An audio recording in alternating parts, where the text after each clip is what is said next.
Badan Pelaksana Otorita Borobudur menindaklanjuti penyusunan strategi pengembangan pemasaran kawasan pariwisata Borobudur tahun 2024 hingga 2029. Kegiatan pengembangan tersebut telah dimulai sejak Mei 2023 dan saat ini tengah memasuki tahap finalisasi dokumen dengan tujuan akhir menciptakan orkestrasi pemasaran Borobudur Yogyakarta, Semarang Karimun Jawa, dan Solo Sangiran.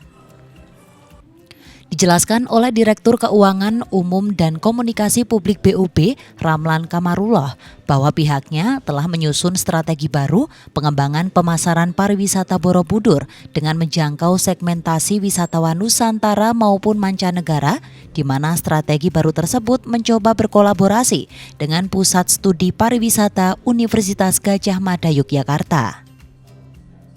Kami bekerjasama dengan Puspar UGM ingin merumuskan suatu strategi pemasaran di wilayah 3 DPN kami. Ya. Jadi dengan strategi ini kami harapkan bisa dijadikan sebagai rujukan bagaimana kita memasarkan pariwisata yang ada di 3 DPN ini.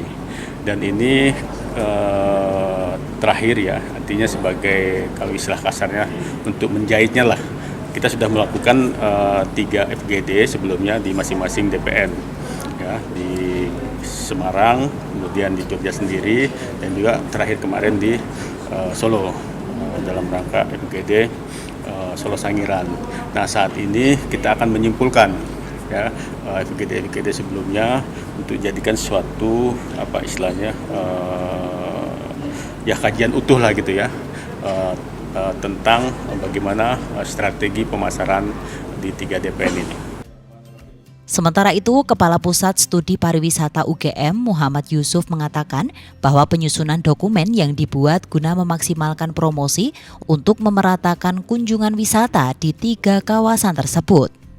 Sehingga harapannya muncul sinergitas promosi dengan dinas pariwisata setempat dan stakeholder terkait. Pihaknya tidak hanya fokus pada berapa jumlah kunjungan, namun mencari cara bagaimana memeratakan kunjungan untuk recovery yang lebih cepat setelah pandemi COVID-19. Menurutnya, dokumen tersebut merupakan hasil analisa data sekunder dan primer yang dikumpulkannya dari Dinas Pariwisata di tiap wilayah koordinatif yang memuat daya tarik wisata, event unggulan, strategi pemasaran, serta permasalahan yang dihadapi. Sehingga dengan diterapkannya strategi baru tersebut akan ada dampak yang signifikan seperti tingginya jumlah wisatawan yang datang serta daerah di sekitar destinasi wisata yang juga ikut bertumbuh. Yang perlu kita cermati adalah bahwa ketika kita bicara tentang pembangunan pariwisata, kita tidak hanya terbatas kepada jumlah kunjungan. Khususnya untuk kajian yang kami lakukan ini, kami juga ingin melakukan termasuk juga pemerataan kunjungan wisatawan. Jangan sampai wisatawan itu hanya terfokus kepada beberapa destinasi wisata utama. Sehingga kalau kita mau menyebar wisatawan itu secara merata ke seluruh kawasan otoritatif Borobudur, maka tentu ada banyak manfaat. Pertama, kita bisa menarik jumlah wisatawan yang lebih banyak lagi. Yang kedua, tentu akan mengembangkan kawasan-kawasan sekitar yang sudah kita rancang kita kembangkan bersama. Dan yang ketiga, tentu dengan banyaknya pilihan-pilihan destinasi tentu akan menambah lama kunjung wisatawan atau eco stay. Di sisi lain, promosi melalui teknologi informasi dan media juga dinilai penting untuk dilakukan guna menaikkan daya tarik wisata yang harapannya strategi tersebut juga bisa dikembangkan di tiap destinasi wisata agar lebih menarik.